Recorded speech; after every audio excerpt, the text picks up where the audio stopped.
Deuteronômio, capítulo 28.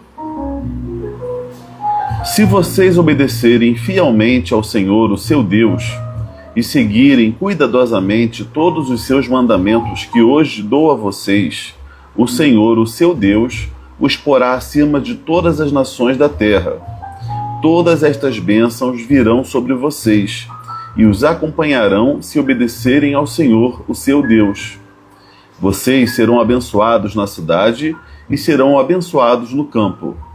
Os filhos do seu ventre serão abençoados, como também as colheitas da sua terra e a cria das vacas e das ovelhas. A sua cesta e a sua amassadeira serão abençoadas. Vocês serão abençoados quando entrarem e quando saírem. O Senhor concederá que sejam derrotados diante de vocês os inimigos que se levantarem contra vocês. Virão a vocês por um caminho e por 7 fugirão. O Senhor enviará bênçãos aos seus celeiros e a tudo o que as suas mãos fizerem. O Senhor, o seu Deus, os abençoará na terra que dá a vocês. O Senhor os estabelecerá como seu povo santo, conforme jurou a vocês, se obedecerem aos mandamentos do Senhor, o seu Deus, e andarem nos caminhos dele. Então, todos os povos da terra verão que vocês são chamados pelo nome do Senhor e terão medo de vocês. O Senhor concederá grande prosperidade a vocês, no fruto do seu ventre, nas crias dos seus animais e nas colheitas da sua terra, terra esta que ele dará a vocês, conforme prometeu aos seus antepassados. O Senhor abrirá o céu, o depósito do seu tesouro, para enviar chuva à sua terra no tempo devido e para abençoar todo o trabalho das suas mãos. Vocês emprestarão a muitas nações, mas não tomarão emprestado de nenhuma. O Senhor fará de vocês a cabeça das nações, não a cauda. Se obedecerem aos mandamentos do Senhor, o seu Deus, que hoje lhes dou, e os seguirem cuidadosamente, vocês estarão sempre por cima, nunca por baixo. Não se desviem nem para a direita nem para a esquerda de nenhum dos mandamentos que hoje dou a vocês, para seguir outros deuses e prestar-lhes culto. Entretanto, se vocês não obedecerem ao Senhor, o seu Deus, e não seguirem cuidadosamente todos os seus mandamentos e estatutos que hoje lhes dou, todas estas maldições virão sobre vocês e os atingirão. Vocês serão amaldiçoados na cidade e serão amaldiçoados no campo. A sua cesta e a sua amassadeira serão amaldiçoadas. Os filhos do seu ventre serão amaldiçoados, como também as colheitas da sua terra, os bezerros e as ovelhas dos seus rebanhos. Vocês serão amaldiçoados quando entrarem e quando saírem. O Senhor enviará sobre vocês maldições, confusão e repreensão em tudo o que puserem as mãos, até que sejam destruídos e sofram repentina ruína pelo mal que praticaram, ao se esquecerem de mim. O Senhor os afligirá com doenças até bani-los da terra em que vão entrar para dela tomar posse. O Senhor os ferirá com doenças devastadoras, febre e inflamação, com calor abrasador e seca, com pragas e fungos, que os infestarão até morrer. O céu sobre a sua cabeça será como bronze, o chão debaixo de vocês como ferro. Na sua terra, o Senhor transformará a chuva em cinza e pó, que descerão do céu até que vocês sejam destruídos. O Senhor fará que sejam derrotados pelos inimigos. Vocês irão a eles por um caminho e fugirão deles por 7 caminhos. Vocês se tornarão motivo de horror para todos os reinos da terra. Os seus cadáveres servirão de alimento para todas as aves do céu e para os animais da terra, e não haverá quem os espante. O Senhor os castigará com as úlceras do Egito e com tumores, feridas purulentas e a sarna, males dos quais não poderão curar-se. O Senhor os afligirá com loucura, cegueira e confusão mental. Vocês andarão às apalpadelas ao meio-dia, como o cego apalpa na escuridão. Não serão bem-sucedidos em nada que fizerem. Dia após dia serão oprimidos e roubados, sem que ninguém os salve. Quando um de vocês ficar noivo de uma mulher, outro homem a possuirá e a violentará. Construirão uma casa, mas não morarão nela. Plantarão uma vinha, mas não provarão dos seus frutos. Os bois de vocês serão abatidos diante dos seus olhos, mas vocês não comerão da sua carne. Os seus jumentos serão tirados de vocês à força e não serão devolvidos. As suas ovelhas serão dadas aos inimigos e ninguém as salvará. Os seus filhos e as suas filhas serão entregues a outra nação, e os seus olhos se consumirão à espera deles, dia após dia, sem que vocês possam erguer uma só mão para trazê-los de volta. Um povo que vocês não conhecem comerá aquilo que a terra e o seu trabalho produzirem, e vocês sofrerão opressão cruel todos os dias. Aquilo que os olhos de vocês virem os levará à loucura. O Senhor afligirá os seus joelhos e as suas pernas com feridas dolorosas e incuráveis, que se espalharão sobre vocês desde a sola do pé até o salto da cabeça. O Senhor os levará, e também o rei que os governar, a uma nação que vocês e os seus antepassados nunca conheceram. Lá adorarão outros deuses, deuses de madeira e de pedra. Vocês serão motivo de horror e objeto de zombaria e de riso entre todas as nações para onde o Senhor os levar. Vocês semearão muito na sua terra, mas colherão bem pouco, porque os gafanhotos devorarão quase tudo. Plantarão vinhas e as cultivarão, mas não beberão o vinho nem colherão as uvas, porque os vermes as comerão. Terão oliveiras em todo o país, mas vocês mesmos não utilizarão o azeite, porque as azeitonas cairão. Os seus filhos e as suas filhas não ficarão com vocês, porque serão levados para o cativeiro. Enxames de gafanhotos se apoderarão de todas as suas árvores e das plantações da sua terra. Os estrangeiros que vivem no meio de vocês progredirão cada vez mais, e cada vez mais vocês regredirão. Eles emprestarão dinheiro a vocês, mas vocês não emprestarão a eles. Eles serão a cabeça e vocês serão a cauda. Todas essas maldições cairão sobre vocês. Elas os perseguirão e os alcançarão até que sejam destruídos, porque não obedeceram ao Senhor, o seu Deus, nem guardaram os mandamentos e estatutos que ele lhes deu. Essas maldições serão um sinal e um prodígio a vocês e aos seus descendentes para sempre. Uma vez que não serviram com júbilo e com alegria ao Senhor, o seu Deus, na época da prosperidade, então, em meio à fome e à sede, em nudez e pobreza extrema, vocês servirão aos inimigos que o Senhor enviará contra vocês. Ele lhes porá um jugo de ferro sobre o pescoço, até que os tenha destruído.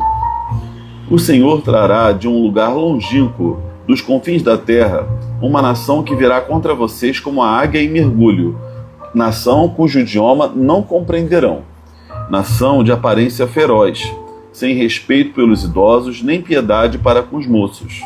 Ela devorará as crias dos seus animais e as plantações da sua terra, até que vocês sejam destruídos. Ela não deixará para vocês cereal, nem vinho, nem azeite, nem a cria das suas vacas e das suas ovelhas, até que vocês sejam destruídos. Ela sitiará todas as cidades da sua terra, até que caiam os altos muros fortificados em que vocês confiam. Sitiará todas as suas cidades, em toda a terra que o Senhor, o seu Deus, lhes dá. Por causa do sofrimento que o seu inimigo lhes infligirá durante o cerco, vocês comerão o fruto do seu próprio ventre, a carne dos filhos e das filhas que o Senhor, o seu Deus, deu a vocês. Até mesmo o homem mais gentil e educado entre vocês não terá compaixão do seu irmão, da mulher a quem ama e dos filhos que sobreviverem, de modo que não dará a nenhum deles da carne dos filhos que ele comer, pois nada lhe sobrará por causa dos sofrimentos que o inimigo de vocês lhes infligirá durante o cerco de todas as suas cidades.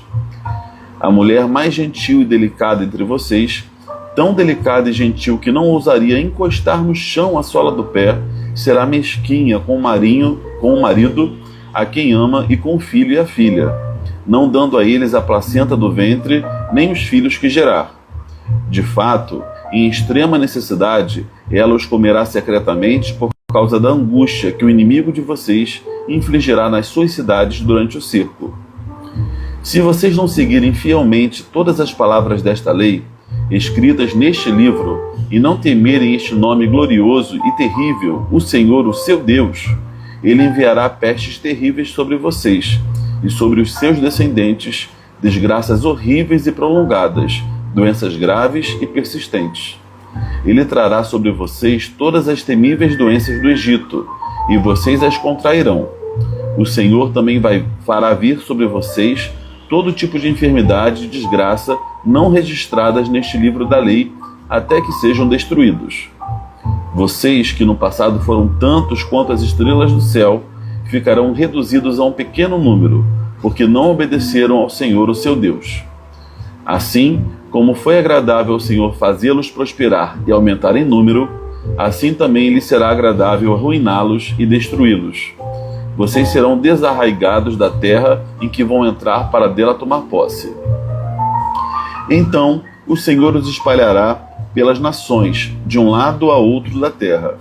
Ali vocês adorarão outros deuses, deuses de madeira e de pedra, que nem vocês nem os seus antepassados conheceram. No meio daquelas nações, vocês não encontrarão repouso, nem mesmo um lugar de descanso para a sola dos pés. Lá o Senhor lhes dará um coração desesperado, olhos exaustos de tanto esperar e alma ansiosa. Vocês viverão em constante incerteza, cheios de terror dia e noite, sem nenhuma segurança na vida. De manhã dirão: quem me dera fosse noite. De noite, quem me dera fosse dia, por causa do terror que encherá o coração de vocês e por aquilo que os seus olhos verão. O Senhor os enviará de volta ao Egito, em navios ou pelo caminho que eu disse a vocês que nunca mais poderiam percorrer. Lá serão postos à venda aos seus inimigos como escravos e escravas, mas ninguém os comprará. Vamos lá.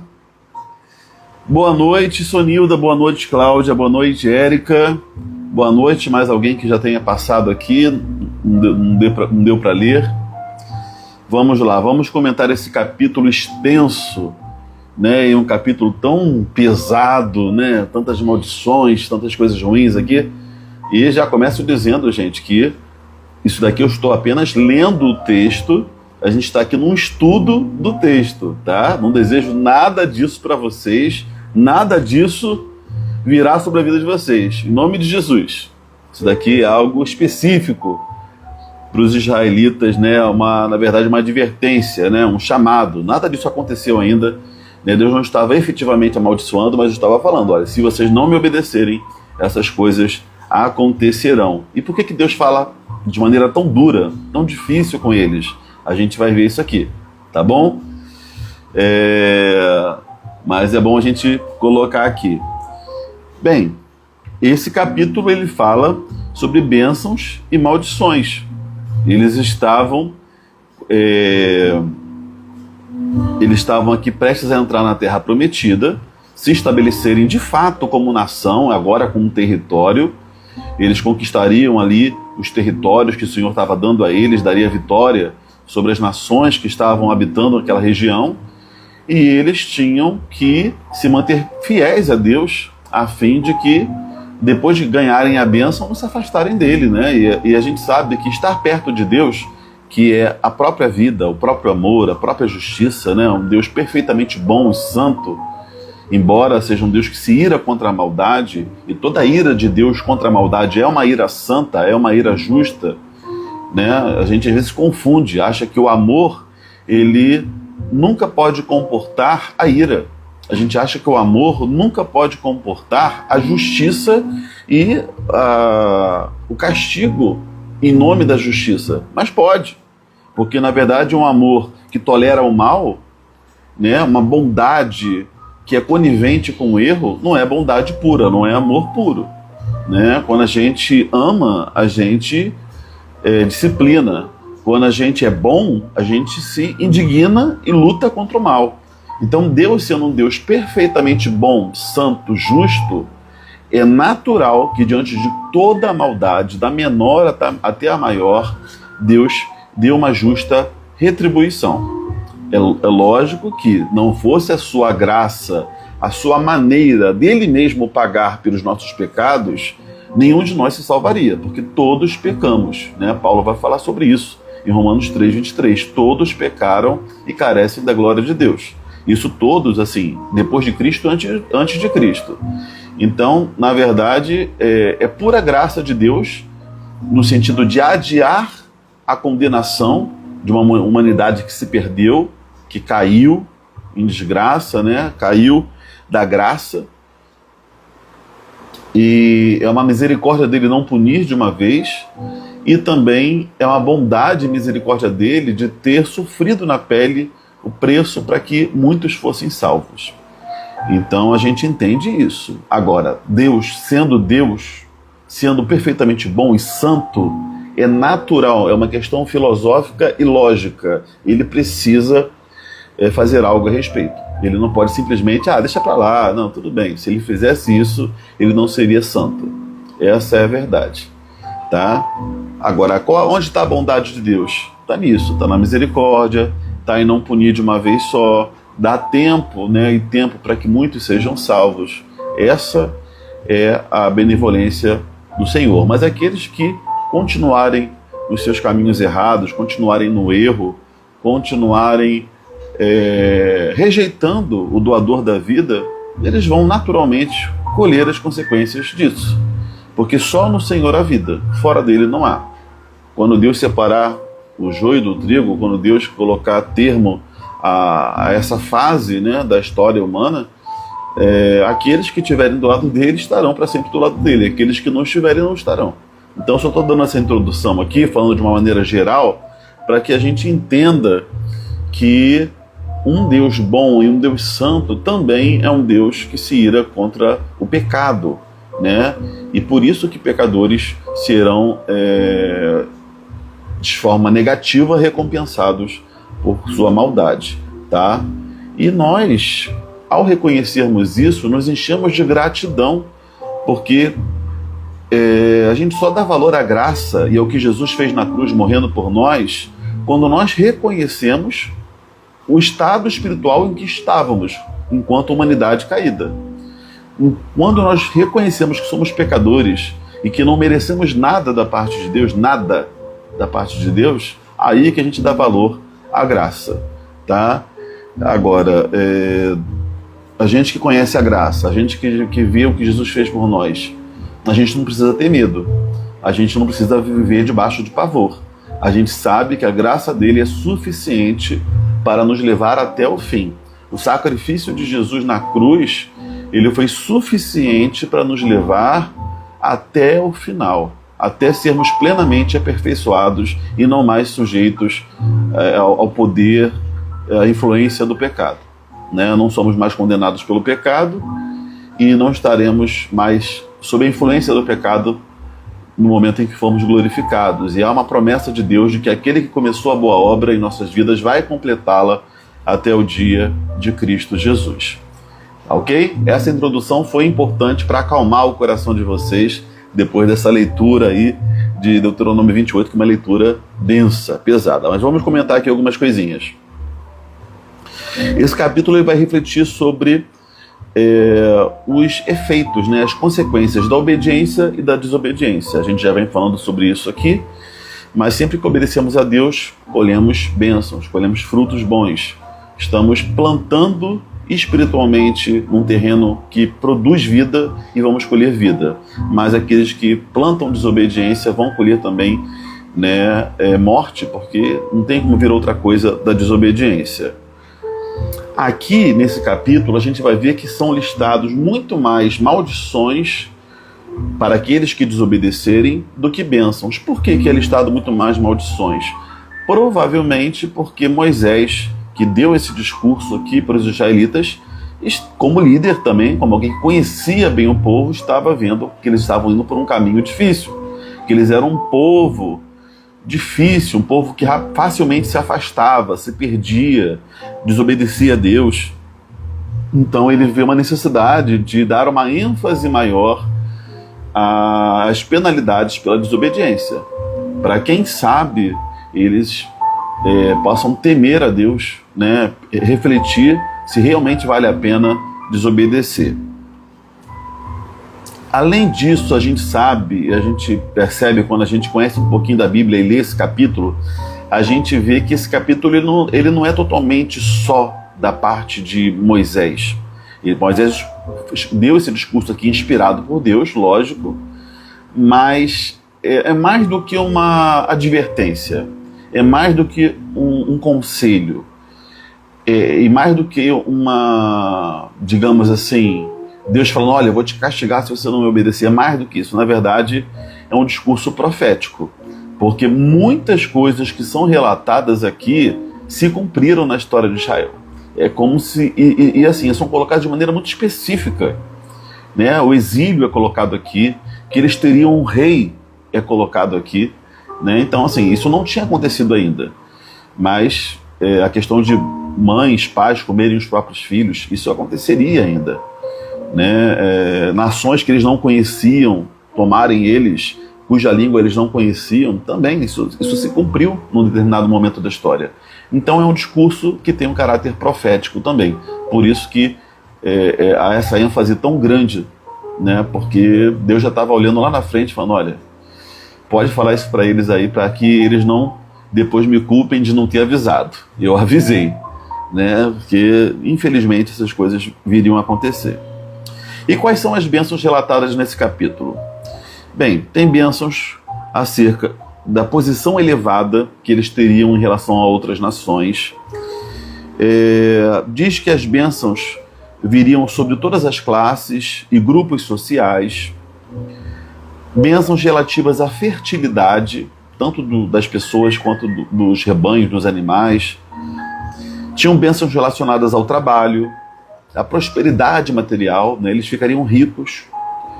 E tinham bênçãos também que prometiam vitória sobre os seus inimigos. Então, resumindo as bênçãos, é isso. Posição elevada em relação a outras nações, bênçãos diversas sobre todas as classes e grupos sociais, fertilidade, trabalho, prosperidade, vitória sobre os seus inimigos. É isso que é destacado aqui. E maldições, né? Quais são as maldições que são colocadas aqui? Vamos lá. Diz que haveriam maldições sobre todas as classes e grupos sociais. Aliás, tem um grupo de bênçãos que é exatamente repetido aqui nas maldições, onde diz que eles seriam abençoados. Na seção sobre maldições, diz que eles seriam amaldiçoados nessas mesmas coisas. Tá? Diz que eles sofreriam maldições no trabalho, que eles acabariam colhendo pobreza material, que eles sofreriam com infertilidades, seus filhos sofreriam. Diz que eles sofreriam doenças, morte, derrota pelos seus inimigos, infelicidade familiar e pessoal, opressão, né, por nações estrangeiras. Eles sofreriam isso como nação. Eles sofreriam o exílio, né, ou seja, eles seriam dominados por uma outra nação estranha, e seja qual fosse o método, né, de dominação, eles acabariam rendidos por essas nações. Isso traria uma série de dores e consequências terríveis sobre eles, dentre elas o canibalismo, né, de próprios pais comerem seus filhos para sobreviver, porque o que acontece? Quando havia o cerco, uma nação rodeava a cidade e eles, se saíssem, eles morreriam e perderiam as suas casas, mas se ficassem, eles ficariam sem comida, não poderiam sair para buscar comida. Então chegava um ponto, né, o cerco às vezes durava meses, até mais de ano, e eles acabavam, né, sacrificando tudo que tinham ali, em atitude de desespero, né? Então, assim, isso daqui é algo que se cumpriu, infelizmente, né? Gente, uma cena horrível de se pensar, de imaginar. Mas, infelizmente, isso, num certo momento da história, se cumpriu. Que eles sofreriam decadência espiritual ainda pior, né? Já estavam em desobediência, mas por conta da desobediência eles acabariam se perdendo em idolatria, servindo a outros deuses. Eles estariam também em posição de vergonha em relação a outras nações, né? Antes disse que as bênçãos, que eles estariam em posição elevada em relação às outras nações. E aqui nas maldições eles se colocariam em posição de vergonha. E por fim fala que eles retornariam ao Egito, à escravidão, né? Colocando aqui que eles regrediriam em tudo que já teriam conquistado, né? Obtido da parte do Senhor. Então, assim, essa lista aqui, gente, é bom a gente colocar que é uma lista muito específica, né? Falando de coisas que eram importantes para os israelitas, para pessoas daquela época, daquela cultura. Então Deus ameaça tirar aquilo que era o chão e segurança deles, para que eles entendam que a segurança e o chão deles, de fato, é o Senhor, e não aquilo que possuem. E eram uma sociedade muito materialista, que via que aqueles que tinham mais eram abençoados, aqueles que não tinham, né, seja algo material, seja fortuna material, seja saúde perfeita, eram amaldiçoados. Então, uma sociedade mais arcaica, uma sociedade mais bruta, mas que entendia esse tipo de linguagem. Então Deus usa esse tipo de linguagem para mostrar que se eles não honrassem, não obedecessem ao Senhor, eles perderiam o chão, tá? E é bom a gente ressaltar que era algo específico para eles, porque senão a gente vai pegando versículos isolados, seja das bênçãos, ou seja das maldições, e vai aplicando, né? Por exemplo, você será cabeça e não cauda, você será próspero. Tem muita gente que pega um trecho, um versículo isolado aqui de uma palavra de Deus para os israelitas naquele contexto e fala: olha, Deus está te prometendo que vai te fazer cabeça e não cauda, que Deus vai te dar prosperidade material. Gente, isso era para o povo de Israel. Não vamos confundir as coisas. Quando a gente fala de princípios morais são princípios eternos, tá? E isso a gente vai guardar. Princípios de vida, a gente guarda. Agora, promessas muito específicas, promessas materiais, promessas territoriais, situações, problemas específicos que eles teriam como nação, que era o cerco, a invasão, isso daí não é aplicável a hoje. Nem para a gente fazer terror teológico com as pessoas e nem prometer coisa que Deus não está prometendo. Tá? A gente tem que ter muito cuidado, tem muito pregador que pega texto fora do contexto para prometer o que Deus não está prometendo. Agora, mesmo que muita coisa que não seja aplicável, a gente precisa entender que os princípios, como eu sempre falo aqui, né, eles permanecem. E se a gente puder resumir aqui, a gente vai dizer o quê? Que obediência e desobediência trazem consequências nas mais diversas áreas da vida.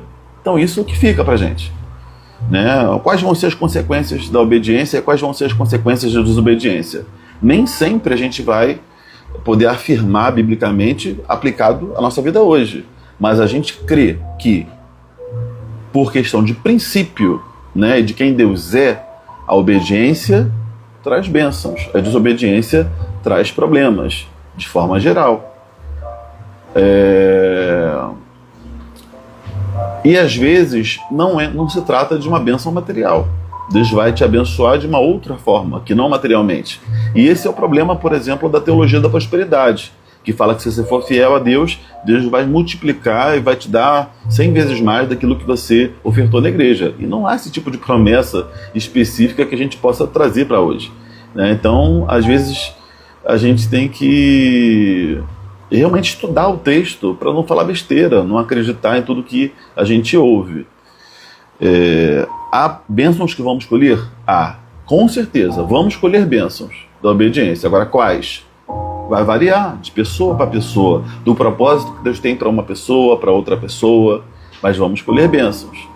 Desobediência vai trazer problemas. Se não for nessa vida que a pessoa vai colher, na eternidade ela vai colher. Então, viu como não é assim tão preto no branco, tão assim simples?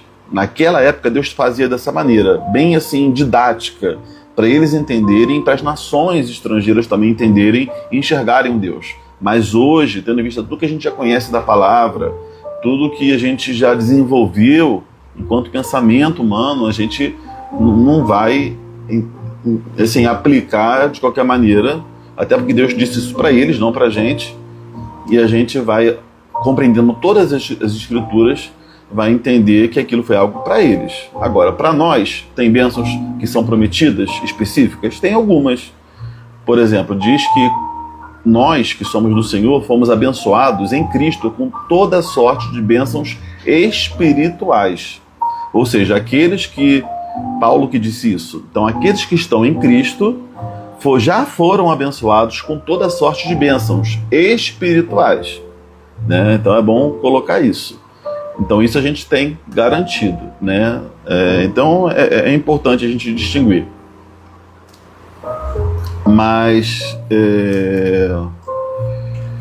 Eu sempre trago um mais aqui, né? Mas eu trago esse mais porque o contraponto sempre nos ajuda a pensar melhor e evita maus entendimentos.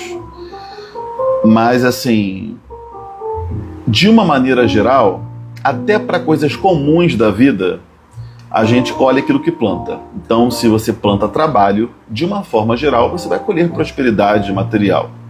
Se você planta amor, de uma maneira geral, você vai receber amor. Mas por estarmos no mundo caído e também porque Deus tem propósitos maiores do que os nossos, nem sempre isso vai acontecer de uma maneira que a gente enxergue acontecendo, né? Nem sempre esse princípio da colheita e da plantação e colheita vai se dar nos mesmos termos, tá? Mas de uma maneira geral, eu creio que a gente pode dizer que acontece. Ok. Vamos superar essa parte aí. Outro comentário final aqui, né? Já estou nos comentários finais já, gente. Obediência sempre é um caminho de vida. Desobediência sempre é um caminho de morte. Já falamos aqui para nós, para nossa família, para a sociedade. Né? Aqui, entre as bênçãos e maldições, a gente vê que atinge tanto as pessoas, quanto as famílias, quanto a sociedade. E isso daqui é um princípio. Porque a obediência a Deus vai trazer consequências para muito mais gente do que nós mesmos. E a desobediência também. Então você pense nas pessoas que estão próximas a você, que você ama. Se a sua obediência não é necessária, não só para Deus bater palma para você e falar, poxa, como você me obedeceu. É muito mais do que isso, para que você colha a felicidade na sua vida e para que as pessoas ao seu redor e até na sociedade possam desfrutar de bênçãos decorrentes da sua obediência, do seu posicionamento, das suas atitudes diante do Senhor. O nosso coração obediente nos torna sensíveis à voz de Deus. E sensíveis à voz de Deus, a gente faz o que Deus quer, a gente se coloca como flechas nas mãos do arqueiro, que é o Senhor, e Ele nos faz ir em direção ao alvo. A nossa vida ganha propósito, ganha sentido, ganha missão. A gente realmente vive por algo maior e as pessoas vão ser abençoadas de um jeito ou de outro por isso. Elas vão ser impactadas pelo nosso testemunho, pela nossa vida, pelos frutos da nossa vida. E é isso, né? Que a gente possa fazer como Jesus, que orou dizendo: venha a nós o teu reino, seja feita a tua vontade. Né? O reino de Deus, ele não é desse mundo. O reino de Deus é justiça, é amor, é paz, é alegria. Que a gente possa viver os valores desse reino e anunciar esse reino que não é desse mundo. Porque os reinos desse mundo passarão, mas o reino do Senhor, aquilo que o Senhor está construindo, não passará. E nós devemos ser embaixadores desse reino. Né? Então venha a nós o teu reino. Nos faz viver desde já toda a beleza e toda a grandeza desse reino. Que as pessoas possam olhar para nós e ver em nós, que somos embaixadores desse reino, o Rei. Possam enxergar o Rei. E assim a gente viva para sua glória, para seu louvor. Tá bom? Por hoje é só. Espero que tenha edificado vocês. Alguém tem algum comentário, alguma pergunta para fazer, para a gente finalizar? O capítulo foi grande, o comentário já foi menor, foi mais tranquilo, né? Vamos finalizar então? Vamos orar hoje? Vamos lá. Senhor Deus, muito obrigado pela Tua palavra. Nem sempre, Deus, a Tua palavra ela nos deixa super felizes e alegres. Às vezes ela é pesada, é dura, nos confronta, nos deixa incomodados, mas que isso, Deus, sirva para que a gente reflita sobre as nossas ações, se temos de fato priorizado o Senhor, não confiando na nossa capacidade, Deus, para sermos perfeitos, não, mas confiando que a Tua graça que nos salvou é a mesma graça que nos aperfeiçoa e que nos faz viver pela fé e não por vista. Nos faz, Deus, viver na confiança e assim obedecermos na confiança mesmo que às vezes nos sintamos pressionados e tentados. Nos ajude, Senhor. Só o Senhor dá sentido à nossa existência. Só em Ti vamos ser plenos e felizes de verdade. Não nos permita nos enganar achando que esse mundo tem algo para nós. Não, Senhor Deus. O que desse mundo há de bom vem do Senhor. E o que restar disso, Deus, não queremos, Deus. Queremos apenas aquilo que vem de Ti. Queremos a Tua presença, queremos viver com um propósito, com direção, e que possamos com a nossa vida anunciar esse reino para as pessoas. Em vez de sermos influenciados por aqueles que se perdem, que a gente possa ganhar aqueles que se perdem, que a gente possa mostrar que existe um Deus, que existe saída, que existe uma alegria maior, que existe um propósito maior. Obrigado pela Tua palavra, que o Senhor continue ministrando os nossos corações, nos dê, Deus, um restante de dia, uma noite na Tua paz, na Tua alegria, e um dia de amanhã maravilhoso na Tua presença, Deus. É o que nós te pedimos e já te agradecemos em nome de Jesus. Amém. Amém. Deus abençoe vocês e até a próxima.